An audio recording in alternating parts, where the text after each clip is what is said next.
Selamat sore Bapak Ibu Saudara sekalian, jemaat yang dikasihi Tuhan. Selamat datang di Kebaktian Sore Geri Pusat. Hari ini kita melanjutkan dari eksposisi kitab Kejadian. Sepanjang tahun ini ya, saya membahas dari kitab Kejadian, sedangkan Pendeta Ivan Kristiono membahas dari surat 1 Yohanes. Nah, hari ini sebelum kita mulai di dalam doa, saya ingin membuka di dalam satu ayat Alkitab. Di dalam Amsal 16 ayat 7 dikatakan demikian. Jikalau Tuhan berkenan kepada jalan seseorang, maka musuh orang itu pun didamaikannya dengan dia. Sekali lagi ya, when a person's way are pleasing to the Lord, he even reconcile his enemies to himself. Nah, sepanjang tahun ini kita sudah membahas, saudara ya, di dalam pasal-pasal sebelumnya ya. Di dalam kisahnya Yusuf itu selalu ada dua musuh besar yang kita terus lihat di dalam kisahnya Yusuf, yaitu adalah konflik keluarga secara internal dan juga ancaman dari kerajaan Mesir dari luar, internal dan eksternal.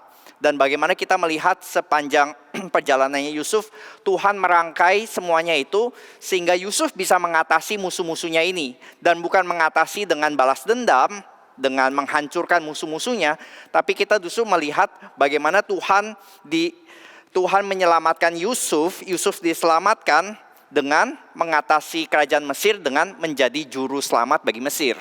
Dan juga kita bisa melihat di dalam khotbah yang lalu dengan musuh internalnya konflik keluarga dengan kakak-kakak yang menjual dia. Kita melihat juga ada rekonsiliasi, didamaikan dengan saudara-saudaranya setelah Yehuda menawarkan untuk menebus Benyamin.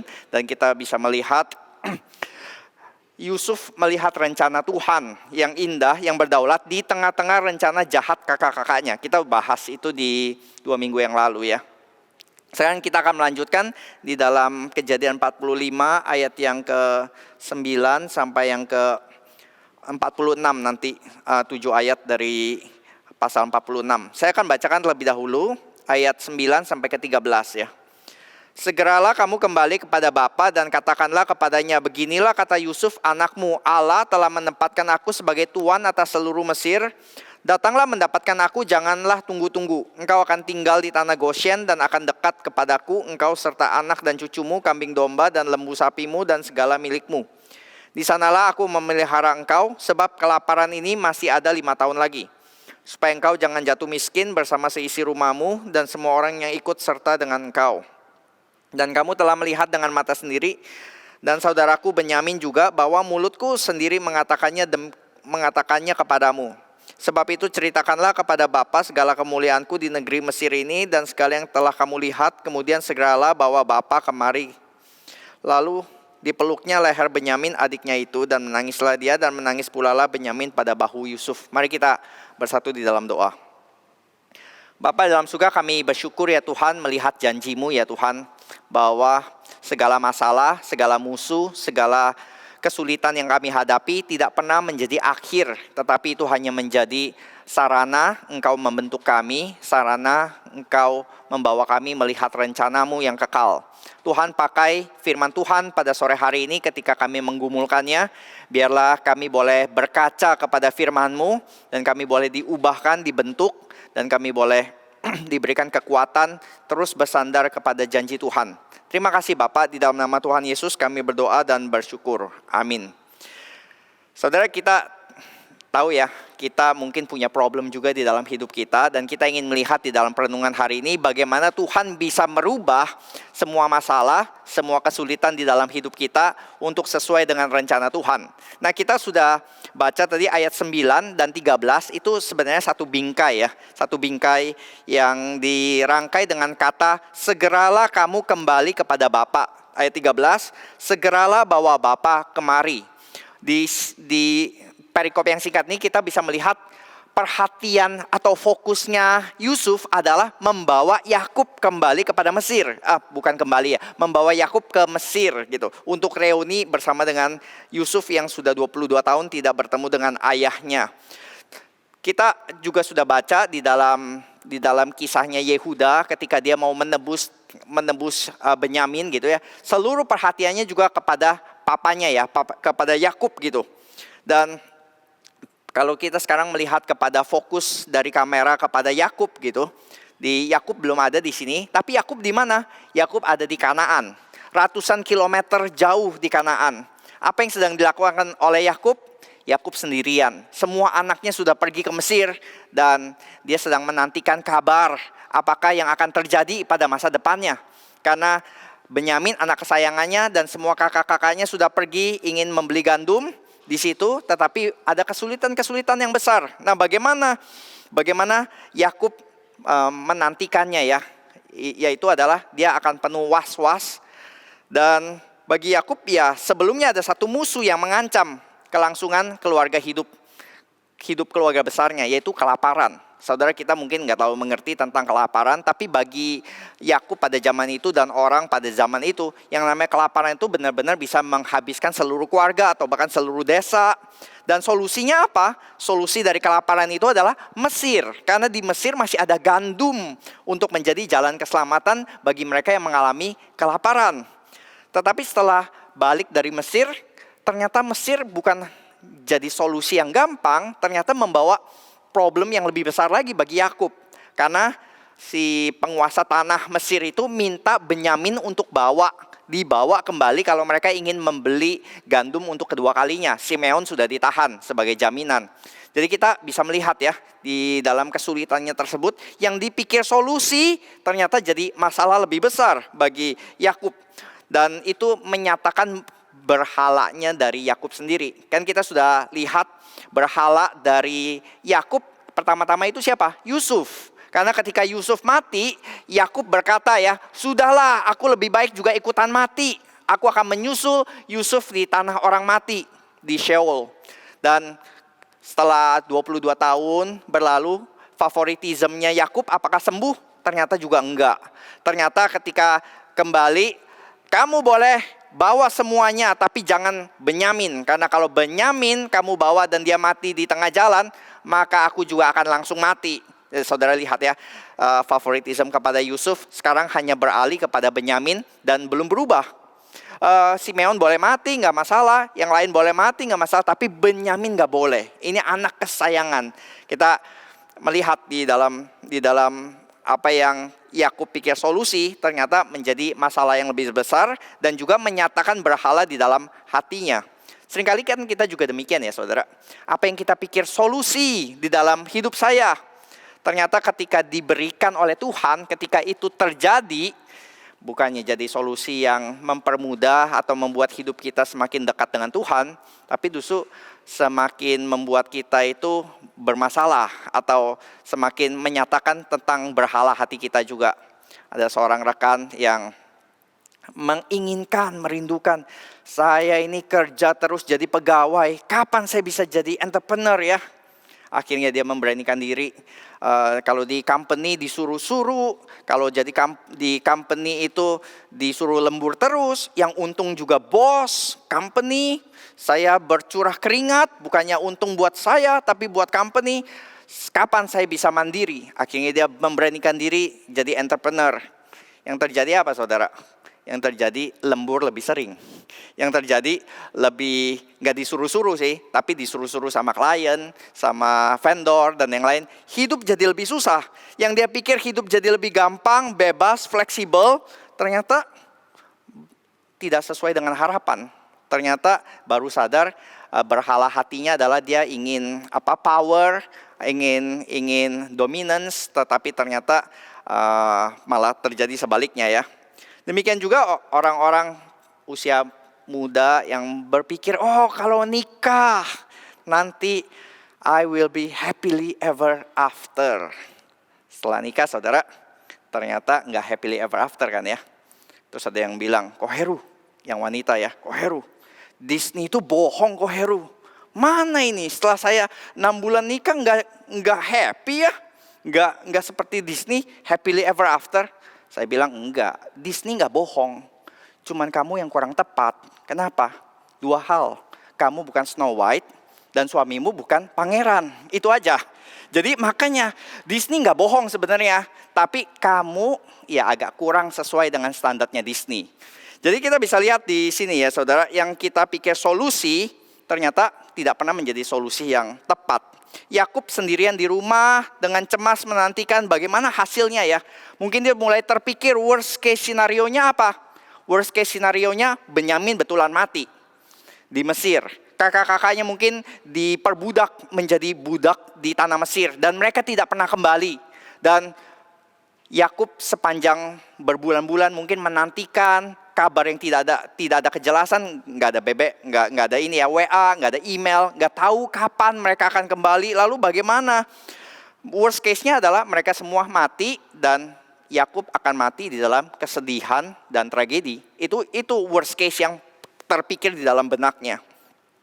Tetapi kalau kameranya zoom lagi ya, atau pan bukan dari Yakub di Kanaan tetapi kepada situasi keluarga kakak-kakaknya dan Yusuf yang ternyata sudah rekonsiliasi, sudah mulai pesta gitu. Dan kita melihat ada keadaan yang jauh lebih baik ya. Benyamin hidup, Benyamin tidak mati. Simeon yang dipenjara dibebaskan. Dan penguasa Mesir yang bengis tadi ternyata Yusuf. Dan worst case scenario tadi ternyata di dalam rencana Tuhan menjadi best dream ever. Ini yang gak pernah terpikirkan sebelumnya di dalam benaknya Yakub. Yakub gak berani mimpi sebesar ini bahkan gitu. Tapi Tuhan mampu merubah worst case scenario menjadi best dream ever. Dan bahkan kita bisa berkata ini hobinya Tuhan.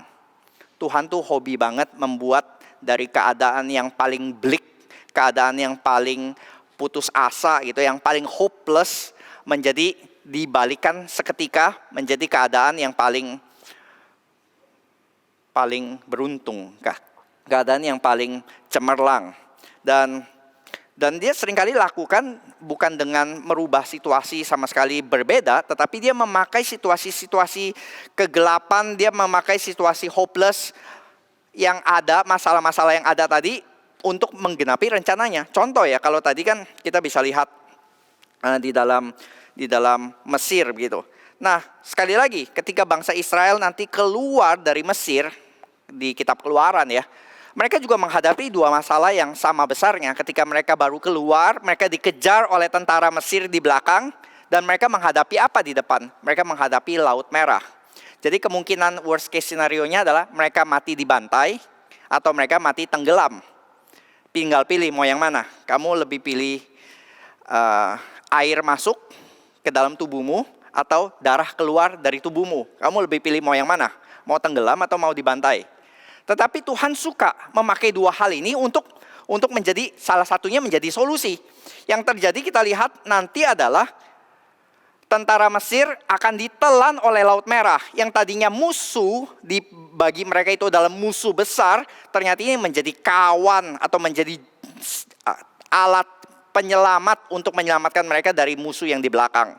Dan sekarang kita lihat di dalam situasi di sini, yaitu Tuhan memakai apa? Memakai Mesir untuk mengatasi musuh yang besar di luar, yaitu kelaparan yang akan menghabisi seluruh keluarga dari umat perjanjian ini ya, yang harusnya mereka mati kelaparan, tetapi Tuhan memakai Mesir untuk menyelamatkan mereka. Dan cepat bawa Bapak kemari, biarlah sekarang yang reuni bukan hanya Yusuf dan kakak-kakaknya, tetapi juga Yakub yang sendirian, yang mulai hopeless, yang desperate, itu juga boleh merasakan sukacita bersama-sama dengan dia. Dan kita bisa melihat affectionnya Yusuf ya, selama 22 tahun, akhirnya bisa bertemu papa kembali. Tapi afeksi itu biarlah pertama-tama diberikan kepada kakak-kakak yang lebih dekat dibanding kepada papa yang masih jauh nun di sana. Maka ayat 14, dipeluklah leher Benyamin adiknya dan menangislah dia dan menangis pula lah Benyamin pada bahu Yusuf. Padahal sebelumnya mereka bahkan tidak bisa makan semeja ya. Mereka itu ada barriernya, mereka nggak bisa datang mendekat. Tetapi kita bisa melihat sang juru selamat ini datang mendekat dan juga menyentuh, memeluk dan menangis bersama-sama dengan mereka. Ada reversal ya, ada pembalikan dari keadaan. Dan ayat 15, Yusuf mencium semua saudaranya itu dengan mesra dan ia menangis sambil memeluk mereka. Sesudah itu barulah saudara-saudaranya bercakap-cakap dengan dia. Kenapa kata bercakap-cakap dengan dia itu harus di-highlight di sini? Karena di ayat 37 ketika kita diperkenalkan scene awal-awal antara Yusuf dengan kakak-kakaknya, yang kita lihat adalah mereka tidak bisa menyapa Yusuf dengan shalom. Kalau kita bahasa Indonesia kan bagus ya, salam, kasih salam gitu. Kasih salam itu kan dari serapan kata shalom gitu. Kita bisa memberi salam kepada seseorang, itu berarti kita masih punya relasi yang cukup baik. Tapi kalau kita dalam relasi yang tidak baik, ya kita tidak bisa memberi shalom. Kita tidak mau kasih salam gitu. Kalau bisa kita jangan ketemu dia. Wah, kalau lagi kita punya musuh lama gitu di reunian, terus kita tanya dulu, si itu datang reuni atau enggak? Wah, dia datang. Wah, saya nggak mau deh. Saya nggak mau ketemu dia. Saya nggak mau papasan ketemu dia. Saya nggak mau kasih salam. Ya, nanti kikuk dan yang lain. Nah itu ya, nggak mau kasih salam. Saudara-saudaranya bahkan mungkin buang muka ya kalau ketemu Yusuf gitu. Dasar adik kurang ajar. Jadi kita lihat di awal tidak bisa kasih shalom. Di sini dibalikan mereka bercakap-cakap dengan mesra. Relasi yang sudah direstorasi. Saudara, kita mungkin juga mengalami kan ya, broken relationship. Banyak dari kita yang mungkin bergumul di dalam relasi yang buruk, relasi yang hambar, relasi yang pahit, atau bahkan toxic relationship gitu. Dan kita sulit membayangkan bagaimana relasi yang sudah putusnya tidak baik-baik, putusnya dengan keributan, itu bisa tersambung lagi. Kita juga nggak bisa membayangkan kalau ada dua pihak yang relasinya pahit, itu bisa menjadi manis kembali. Nggak bisa saudara, kita mungkin nggak bisa terbayang gitu. Ada di dalam sebuah sesi konseling ya, ada yang berkata, papamu itu nggak mungkin akan minta maaf sama kamu gitu. Lebih gampang gajah bisa terbang dibanding papamu minta maaf sama kamu gitu ya. Impossible itu. And yet orang tersebut berkata kepada saya, out of the blue minggu lalu papa minta maaf kepada saya. Jadi itu yang dia katakan gitu ya. Ini gak kebayang, gak mungkin dan gak pernah terpikirkan di dalam benak saya. Papa tuh bisa melakukan hal tersebut. Seperti tadi temennya aja mungkin bisa berkata impossible deh, itu gak mungkin deh, gak ada kejadian gitu kalau mengenal situasi tersebut begitu ya. Gajah lebih mungkin bisa terbang. Tapi kita di dalam Alkitab kita mau menyatakan satu prinsip ini ya. Never say never to the God of the Bible. Iya, kita gak bisa lihat gajah bisa terbang. Tapi dia bisa bikin gajah terbang di dalam Boeing 747. Kenapa harus dengan konsep kita dia harus kasih sayap kepada gajah untuk bisa terbang? Nggak harus kan? Dia bisa pakai cara yang lain. Dia bisa bikin gajahnya di dalam 747 dengan cara yang di luar pikiran kita. Dan itu yang terjadi saudara ya. Apa yang tidak mungkin bagi Yusuf mungkin ya, aku nggak akan pernah memaafkan mereka gitu. Dia sudah mau melupakan kepahitan yang di belakang, tetapi sekarang dia bisa memeluk dengan mesra. Kakak-kakaknya gitu berpikir nggak mungkin si penguasa ini adalah Yusuf, and yet ternyata adalah Yusuf yang mereka jual. Dan kita lanjut lagi di ayat 17-21. Lalu berkatalah Firaun kepada Yusuf, katakanlah kepada saudara-saudaramu, buatlah demikian, muatilah binatang-binatangmu dan pergilah ke tanah Kanaan, jemputlah ayahmu dan seisi rumahmu dan datanglah mendapatkan aku, maka aku akan memberikan kepadamu apa yang paling baik di tanah Mesir, sehingga kamu akan mengecap kesuburan tanah ini.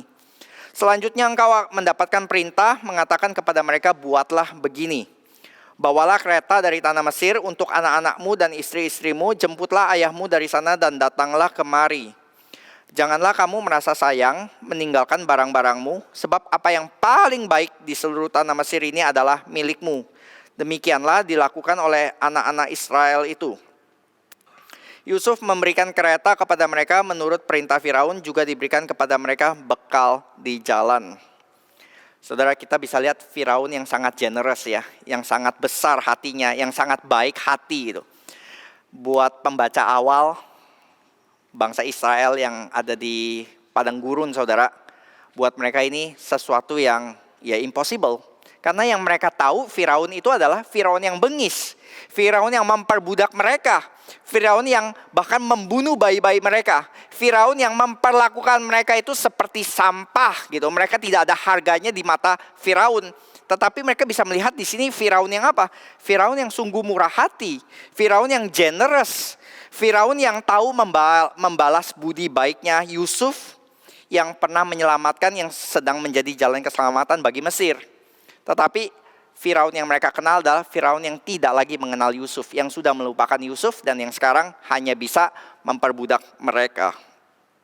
Dan kita lihat betapa kontrasnya. Firaun yang di sini adalah Firaun yang sangat hospitable, yang sangat menawarkan kebaikan gitu. Kalau kita kasih rating hospitality-nya itu 5 bintang, saudara. Dia mengundang keluarga Yusuf bahkan lebih royal lagi daripada apa yang Yusuf tawarkan.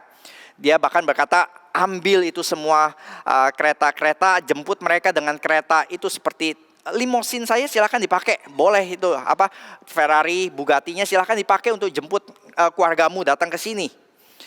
Dan ini yang kita lihat saudara ya, kitab Kejadian itu dimulai dengan satu gambaran yang penuh kelimpahan kan ya. Penuh dengan satu gambaran yang baik, indah, penuh dengan kehidupan. Saudara bisa membayangkan Adam dan Hawa berjalan di Garden of Eden, garden yang bagus, di lantai dipenuhi dengan bunga-bunga, flowers on the ground. Tetapi setelah dosa apa yang terjadi saudara? Yang terjadi adalah hutan yang indah tersebut, garden yang indah berubah menjadi padang pasir. Dan yang saudara lihat di lantai bukan lagi flowers, bukan lagi bunga yang indah. Tapi adalah darah Habel yang tertumpah. Blood on the floor, bukan flowers on the ground. Dan ini yang kita lihat terus menerus dari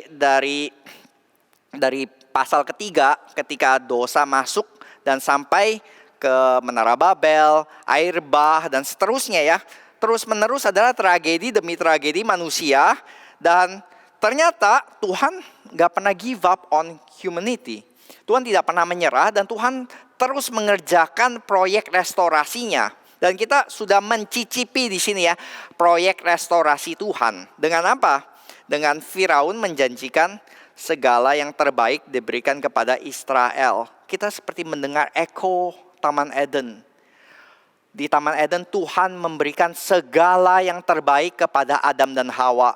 Dan di sini kita melihat juga ada seorang penguasa, the greatest ruler of that time, memberikan the best things kepada Israel.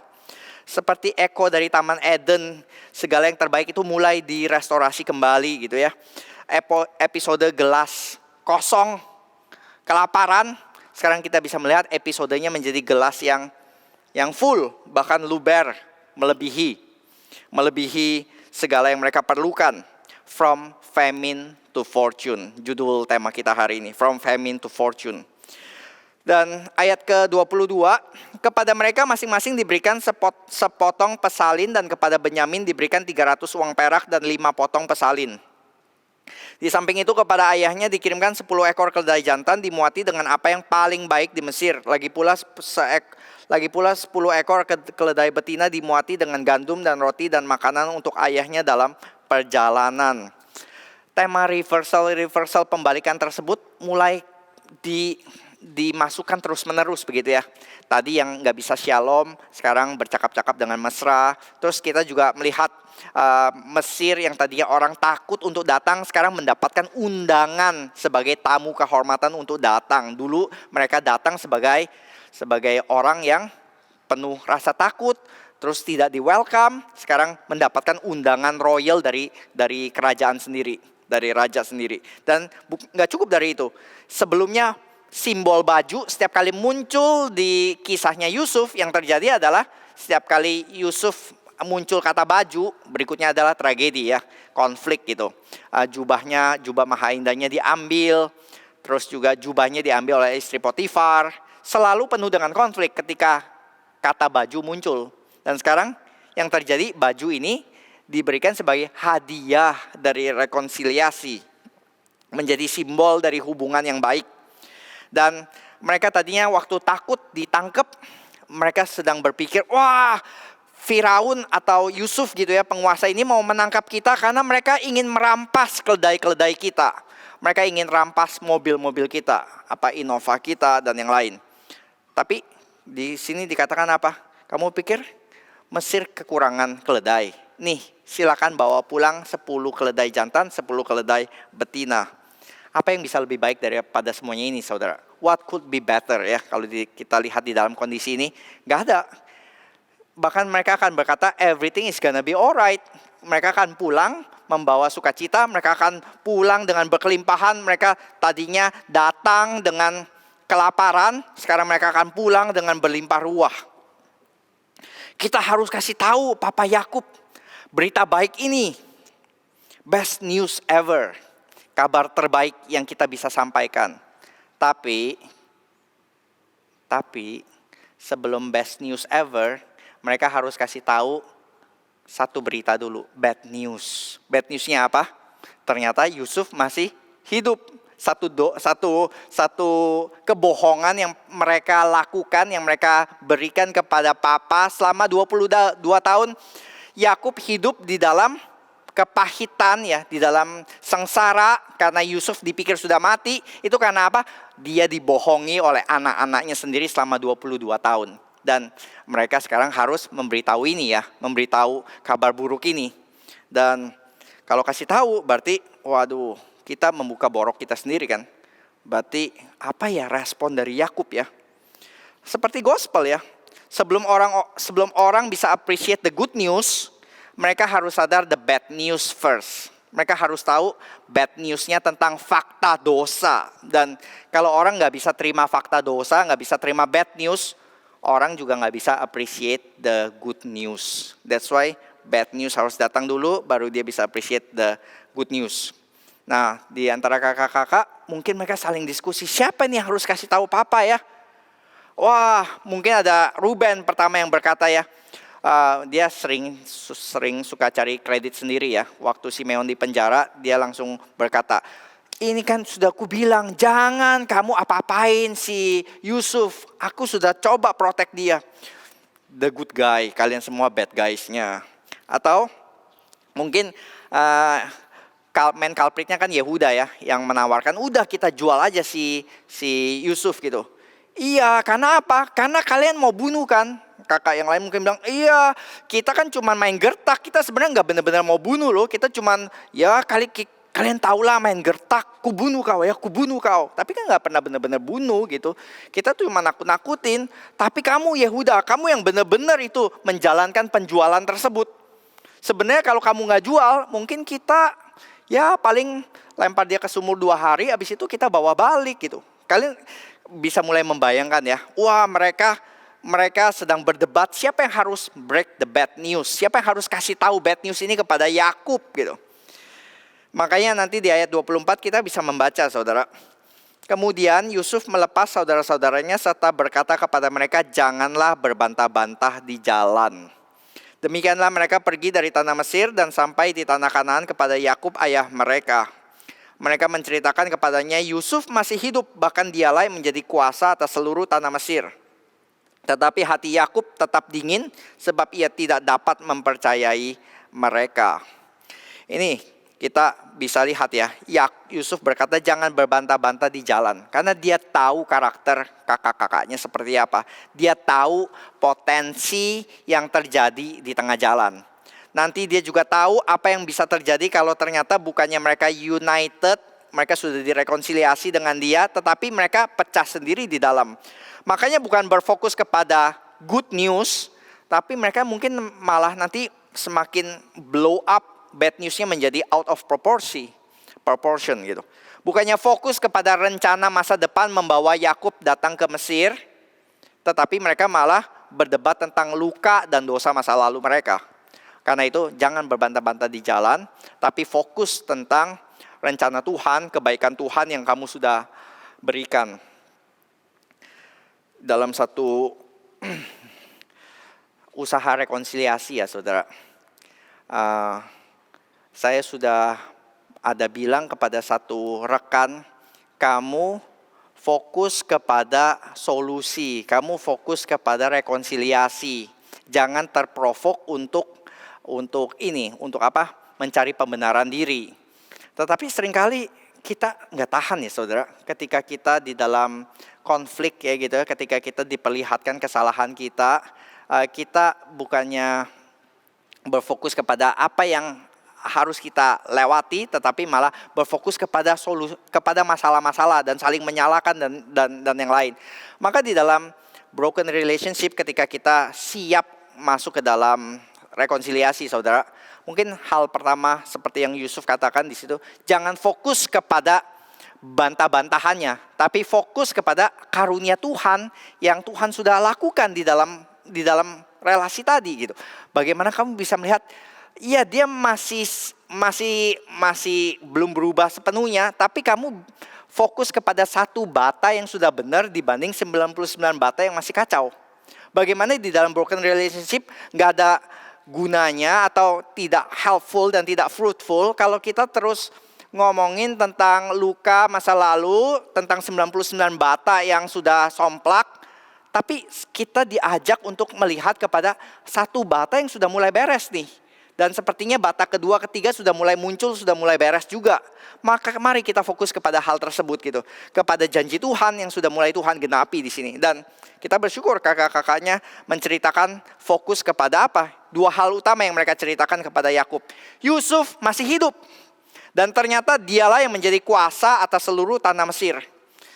Saudara, bagi Yakub, saudara bayangkan ya, 22 tahun sudah pikir ya Yusuf mati. Dan orang yang bikin masalah gitu ya, tuan tanah di Mesir tadi yang minta Benyamin datang itu pasti orang jahat gitu ya. Ngapain sih minta anak kesayanganku untuk datang ke situ, apa hubungannya dengan dia? Tapi dua hal ini yang gak mungkin masuk di dalam benaknya Yakub, ternyata ini yang dikatakan oleh kakak-kakaknya ya, kakak Yusuf. Dan dikatakan apa? Hati Yakub tetap dingin, ia tidak dapat mempercayai mereka. Of course saudara, tentu mereka semua tidak punya rekam jejak yang baik. Mereka terus membohongi Yakub. Mungkin Yakub, kita kalau mulai menduga-duga begitu, apa sih yang terjadi? Kenapa Yusuf bisa dimakan binatang buas? Kamu menemukan jubahnya itu di mana? Di antara 11 kakak nggak ada ini ya, apa unified story ya, bisa saling bertentangan dan yang lain. Mungkin Yakub udah mulai curiga, ini kok bisa infonya ngalor ngidul, nggak cocok satu sama yang lain. Dia mulai menduga-duga, mungkin sudah mulai curiga. Tapi ya mau bilang apa, gak bisa gitu, gak bisa berkata apa yang lain. Mungkin mereka harus cover kebohongan mereka dengan kebohongan lain. Dan itu yang terjadi kalau kita bohong, kita harus cover up dengan kebohongan lain. Mereka gak punya rekam jejak yang baik. Saudara, saya notice ya, saya kalau conversation dengan beberapa orang, seringkali ada satu kata yang sering keluar gitu. Kok Heru, to be honest ya, saya mau ngomong gini loh, gini. Terus nanti dia kalau mau cerita yang lain lagi, kok jujur ya, jujur saya ngomong begini. Saya dalam hati ngomong, kenapa ya setiap 5 kalimat dia harus ngomong jujur ya? Setiap 3 kalimat dia harus ngomong to be honest ya kok? Berarti selama ini nggak honest ya? Selama ini nggak jujur ya? Gitu. Kenapa harus ada di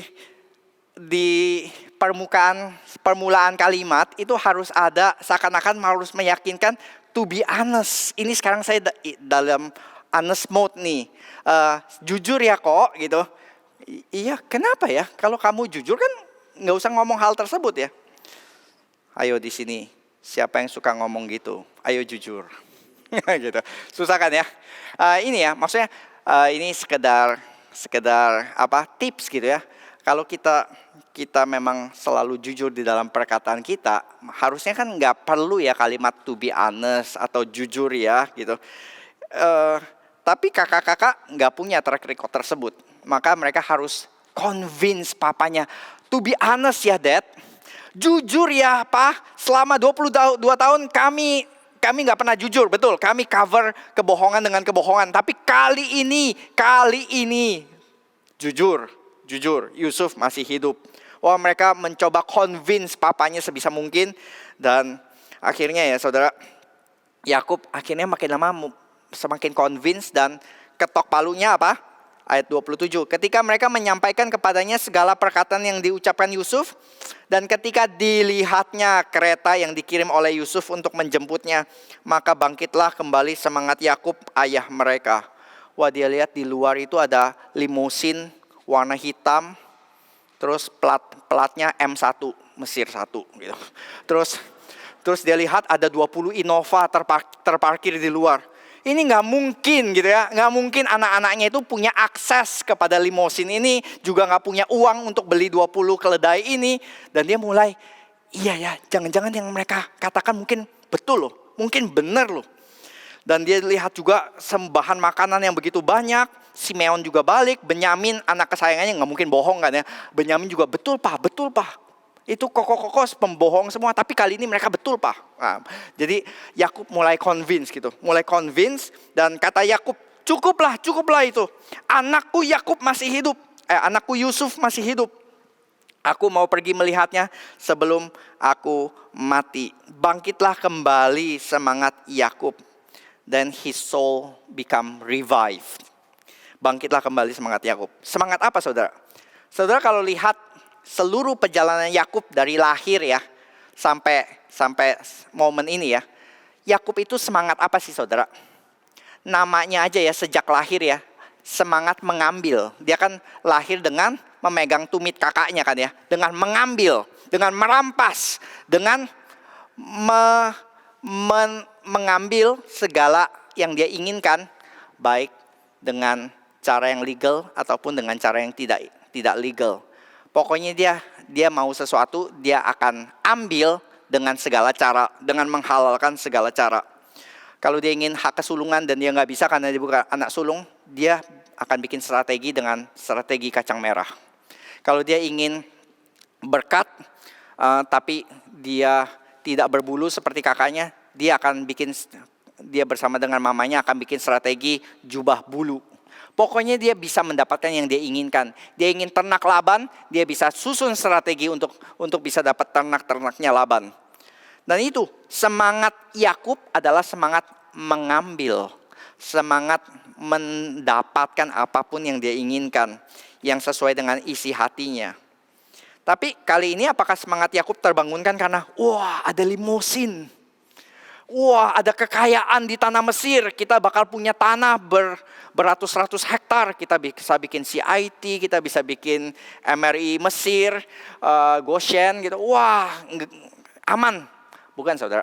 Sekarang dia tidak semangat untuk mendapatkan harta, untuk mendapatkan properti dan yang lainnya. Satu hal, yaitu apa? Dia semangat melihat Yusuf masih hidup. Karena kita terakhir kali mendapatkan kalimat Yusuf keluar dari mulutnya si Yakub adalah di ayat 37 ayat 35 ya. Aku akan berkabung sampai aku turun mendapatkan anakku ke dalam dunia orang mati, ke Sheol. Kalau dia mati, sudahlah aku lebih baik ikutan mati. Ini kalimat suicidal kan ya saudara. Kalimat bunuh diri lah boleh dibilang.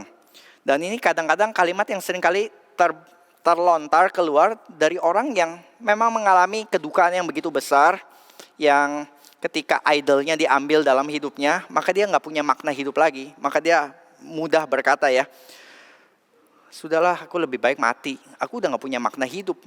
Orang yang suicidal saudara, orang yang punya keinginan untuk bunuh diri, yang mungkin di dalam depresi yang berat gitu ya, di dalam stres kehidupan yang begitu menekan, kadang-kadang bisa berkata, gue mati aja deh gitu. Mungkin sudah mulai membayangkan caranya, dan seakan-akan dia mulai berimajinasi kematian itu seperti menjadi solusi yang mudah gitu ya, solusi yang nyaman, solusi yang baik, daripada terus hidup di dalam keadaan yang menekan begini. Kayaknya kematian menawarkan solusi yang lebih baik. Nah, bagi saudara yang pernah atau sedang mengalami dan ada kecenderungan untuk berkata seperti Yakub begitu ya, saudara sedang di dalam keadaan yang hanya bisa lihat kesulitan dan ketidakmampuan. Dan panggilan bagi kita yang menemani saudara ya, orang-orang yang di dalam keadaan seperti gini, Itu mungkin lebih bijak untuk bukan berkata, mari kita lihat rencana Tuhan yang indah di nun jauh di sana gitu ya. Percayalah 22 tahun kemudian Tuhan akan merancangkan segala yang indah bagi keadaanmu. 22 tahun, saya melewati 22 hari aja nggak tahan rasanya ini di dalam relasi seperti ini, di dalam hidup seperti ini. Maka mungkin yang lebih bisa adalah dampingi dia dan berkata, saya nggak tahu 1 kilometer di depan bagaimana, tapi saya akan jalan bersama dengan kamu 3 langkah ke depan. Kalau kamu nggak bisa pikir 3 langkah ke depan, oke 1 langkah ke depan gitu ya. Hari ini kita jalani bersama-sama. Besok kita jalani lagi bersama-sama. Step by step. Dia seperti orang yang nggak bisa membayangkan kita akan mencapai garis finish maraton bersama-sama. Sedangkan dia lari 100 meter aja ngos-ngosan. Jadi kita yang mendampingi, kita jangan menawarkan ya, mari kita mencapai garis finish maraton 42 km bersama-sama. Mungkin lebih bijak kita berkata, mari kita jalan pelan-pelan 100 meter ke depan bersama-sama. Yang penting kita persevere selangkah demi selangkah dan kita terus maju ke depan. Itu yang dilakukan ya. Dan bukankah ini yang kita lihat nanti ya, ketika orang ya bisa berfokus kepada janji Tuhan, kepada mengarahkan matanya bukan kepada kesulitan-kesulitan hidupnya, tekanan hidupnya, tapi dia bisa mengarahkan pandangnya kepada Tuhan, selangkah demi selangkah, Tuhan pimpin satu persatu, dan kita akan melihat, dia tidak akan mendapati, Yakub bukan menemui Yusuf di dunia orang mati, tapi Tuhan akan mempertemukan Yakub dan Yusuf di dunia orang hidup. In the land of the living. Dan nanti bukannya penuh duka cita, yang kita rasakan adalah sukacita Yakub ya. Anakku Yusuf masih hidup, aku mau pergi melihatnya sebelum aku mati. Sukacita yang didapatkan oleh seorang ayah yang mendapatkan anaknya kembali. Dan saya percaya ini sukacita yang menginspirasi Lukas 15 ya. Ketika dalam parable perumpamaan anak yang terhilang, si ayah digambarkan sukacitanya berlari memeluk anaknya yang kembali itu, dan dikatakan apa?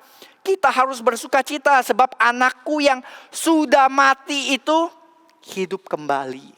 Ini perkataannya saudara. Dan betul-betul Yusuf masih hidup. Dia pikir sudah mati, sekarang didapat kembali. Nah sekarang kita akan membaca dari pasal 46 ayat 1 sampai yang ke-7 saudara. Jadi berangkatlah Israel dengan segala miliknya. Dari tadi Yakub, sekarang berubah jadi Israel ya saudara. Berangkatlah Israel dengan segala miliknya dan ia tiba di Beersheba. Lalu dipersembahkannya korban sembelihan kepada Allah Ishak ayahnya. Berfirmanlah Allah kepada Israel dalam penglihatan waktu malam, Yakub, Yakub, sahutnya ya Tuhan. Lalu firman-Nya, akulah Allah, Allah ayahmu, janganlah takut pergi ke Mesir sebab aku akan membuat engkau menjadi bangsa yang besar di sana. Aku akan menyertai engkau pergi ke Mesir dan tentulah aku juga akan membawa engkau kembali. Dan tangan Yusuflah yang akan mengatupkan kelopak matamu nanti. Lalu berangkatlah Yakub dari Beersheba dan anak-anak Israel membawa Yakub ayah mereka beserta anak dan istri mereka. Dan mereka menaiki kereta yang dikirim Firaun untuk menjemputnya. Mereka membawa juga ternaknya dan harta bendanya yang telah diperoleh mereka di tanah Kanaan. Lalu tibalah mereka di Mesir, yakni Yakub dan seluruh keturunannya bersama-sama dengan dia. Anak-anak dan cucu-cucunya laki-laki dan perempuan seluruh keturunannya dibawanya ke Mesir. Dan Beersheba ya saudara, dikatakan berangkatlah Israel dengan segala miliknya ke Beersheba. Kalau kita enggak familiar dengan geografinya Israel, Beersheba ini apa? Beersheba ini adalah satu kota atau satu tempat, satu lokasi yang penuh makna bagi bapak-bapak iman, bagi patriark gitu. Karena disinilah Abraham mengikat janji dengan Tuhan Allah.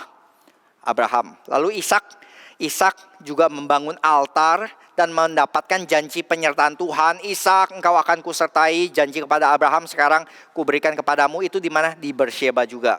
Dan sekarang di Beersheba sini jugalah Tuhan sekali lagi menampakkan diri, memberikan janji yang dia sudah berikan kepada Abraham, kepada Ishak, dan sekarang kepada Yakub. Ini teofani terakhir saudara di kitab Kejadian. Setelah ini kita tidak akan mendapatkan lagi Tuhan menampakkan diri berbicara kepada orang. Berikutnya kapan? 430 tahun kemudian ketika dia menampakkan diri kepada Musa di semak belukar yang terbakar. Bersheba ini selain lokasi yang penuh makna, tapi juga lokasi yang paling selatan. Kita sering membaca nanti ya di dalam geografinya Israel dari Dan sampai Bersheba. Dari utara, paling utara itu kota Dan, paling selatan itu kota Bersheba. Seperti dari Sabang sampai Merauke. Kalau kita kan timur ke barat, gitu, barat ke timur. Kalau Israel itu dari utara ke selatan. Paling selatan, batas dari tanah perjanjian paling selatan itu adalah Bersheba. Kamu melangkah keluar dari Bersheba, kamu melangkah keluar dari tanah perjanjian. Dan pergi bertemu ke Mesir, ketemu Yusuf, memang terdengar luar biasa sekali, amazing. Tapi sekaligus arahnya kayaknya salah ya. Kok ini pergi keluar dari tanah perjanjian, meninggalkan Kanaan dan menetap di Mesir. Mesir juga satu lokasi yang penuh makna bagi bapak-bapak patriark. Ketika Abraham pertama kali sampai dari Ur, dia pergi sampai di tanah Kanaan, hal pertama yang dia alami adalah kelaparan, famine. Dan apa yang dilakukan oleh Abraham? Dia pergi mengungsi ke Mesir. Dan dia sudah dapat janji, kamu akan menjadi berkat bagi banyak bangsa. Ketika dia pergi mengungsi ke Mesir, apa yang terjadi? Kebohongan.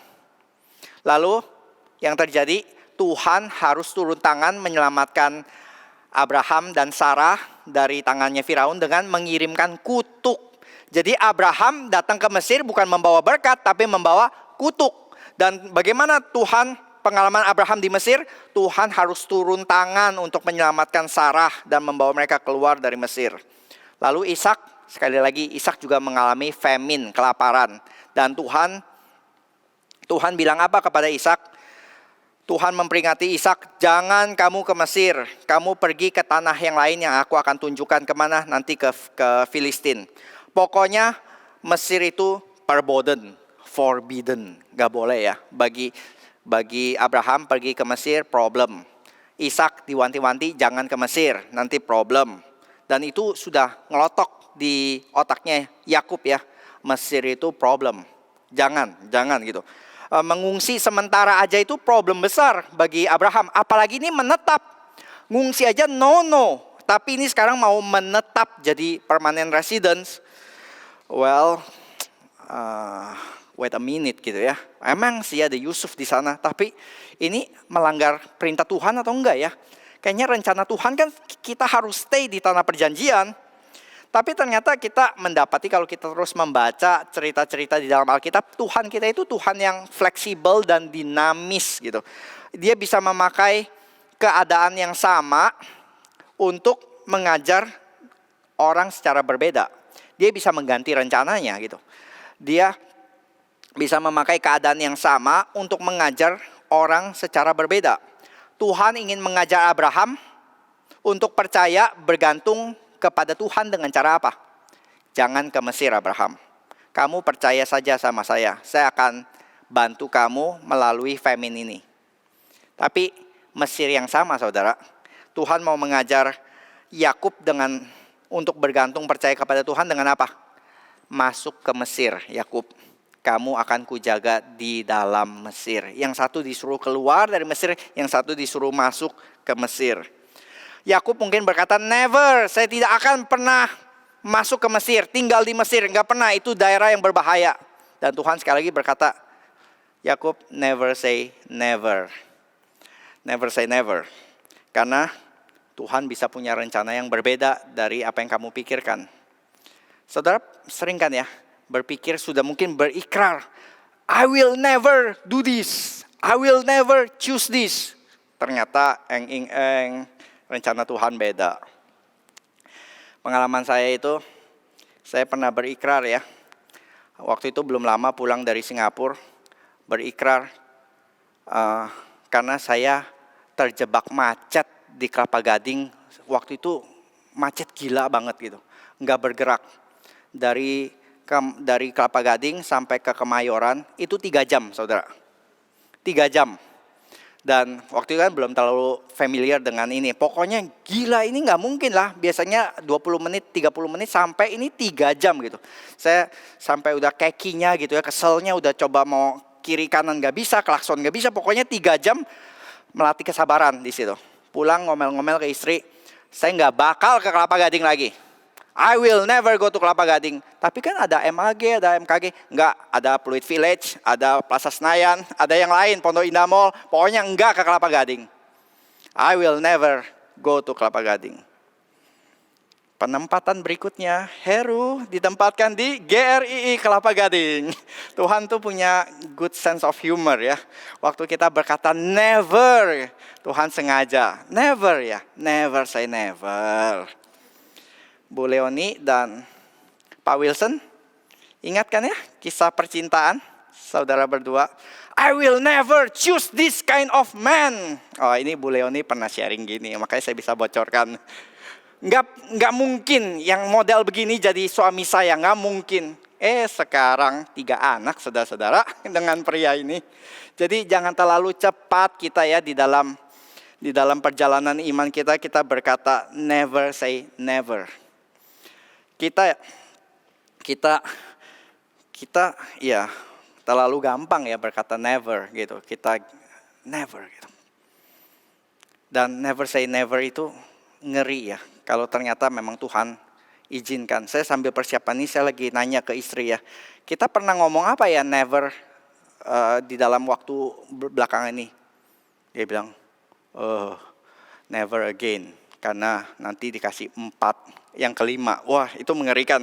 Jadi never say never gitu ya. Jadi dalam hati sih waktu persiapan ini iya sih. Tapi kalau Tuhan kasih betulan ya, mati juga, mateng juga ini. Dan Tuhan tahu sepertinya kekhawatiran hati Yakub dan hati kita. Sebelum kita mengutarakannya, Tuhan sudah bilang di sini ya, Yakub, akulah Allah ayahmu, janganlah takut. Tuhan sudah tahu kekhawatiran di dalam hati kita. Dan dia memberikan janji ya. Di sini dikatakan ada 4 alasan ya. Kenapa jangan takut pergi ke Mesir. Pertama, sebab aku akan membuat engkau menjadi bangsa yang besar di sana.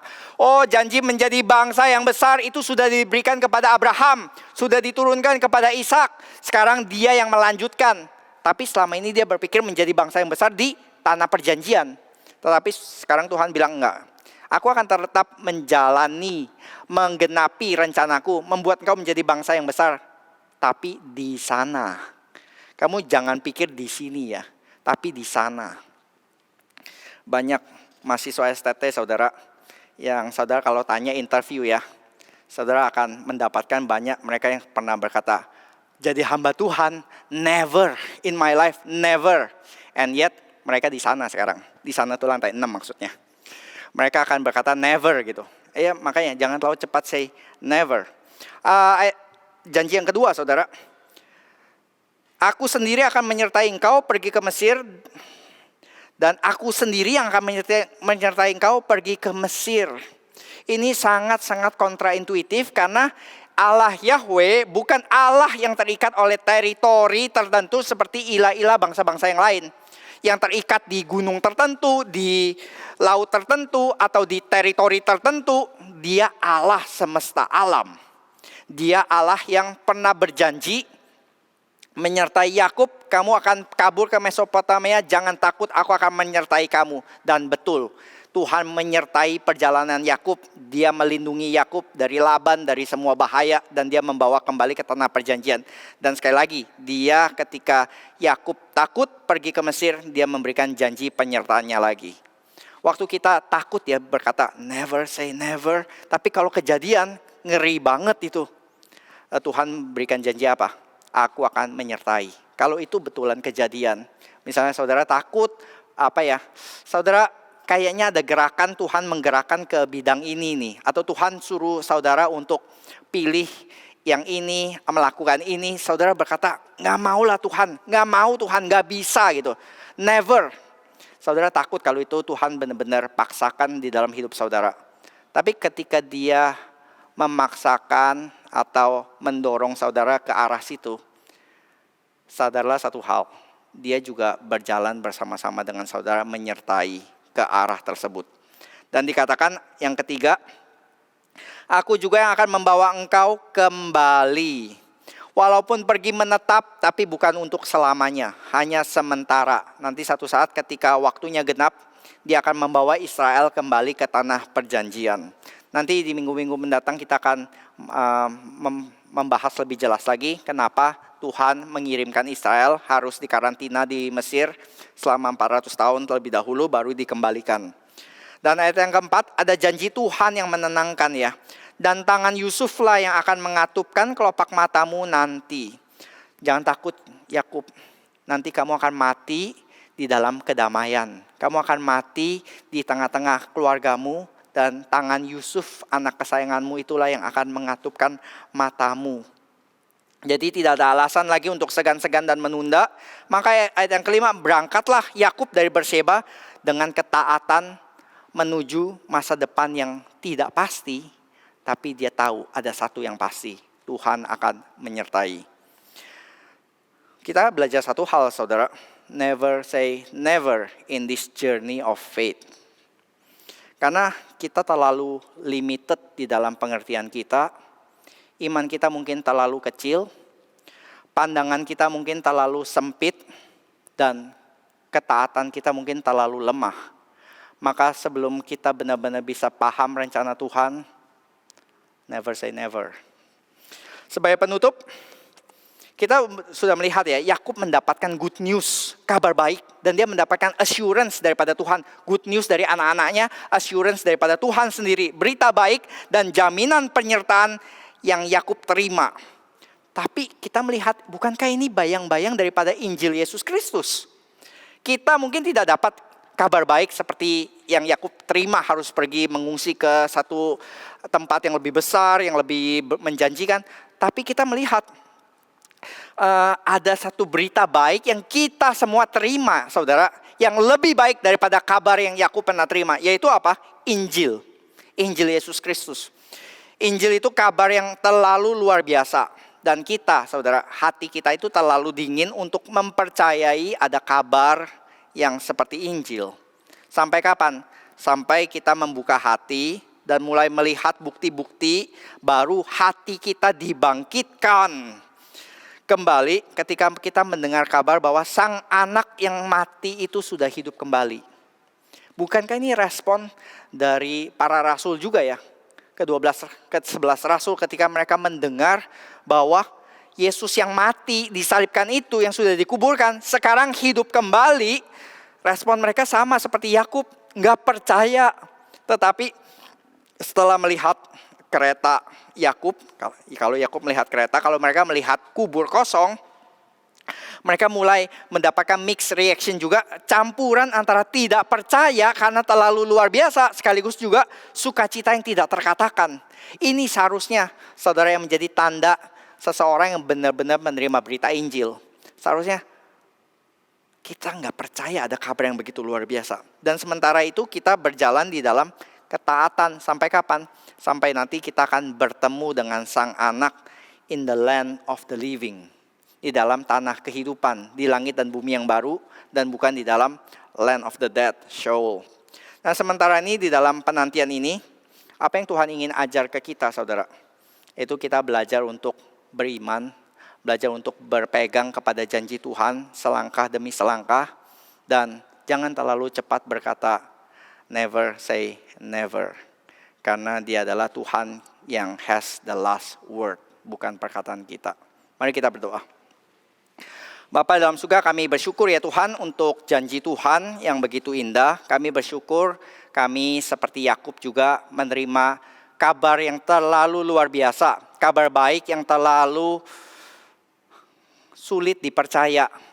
Ada Allah yang begitu maha kuasa tetapi mau datang bahkan berkorban mati bagi orang-orang yang menyalibkan kami yang terus berdosa. Kami yang terus-menerus berjanji tapi janji palsu.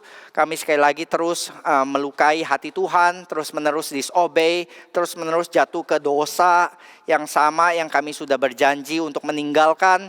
Tapi inilah kami mendapatkan kabar Tuhan yang terus-menerus datang, menawarkan berita baik untuk kami boleh memegangnya dan punya kerinduan untuk seperti Yakub, kami mau datang kepada Kristus lagi dan lagi karena Dia sudah hidup kembali. Terima kasih ya Bapa untuk kabar baik Injil yang kami boleh terima selama ini. Di dalam nama Tuhan Yesus kami sudah berdoa dan bersyukur. Amin.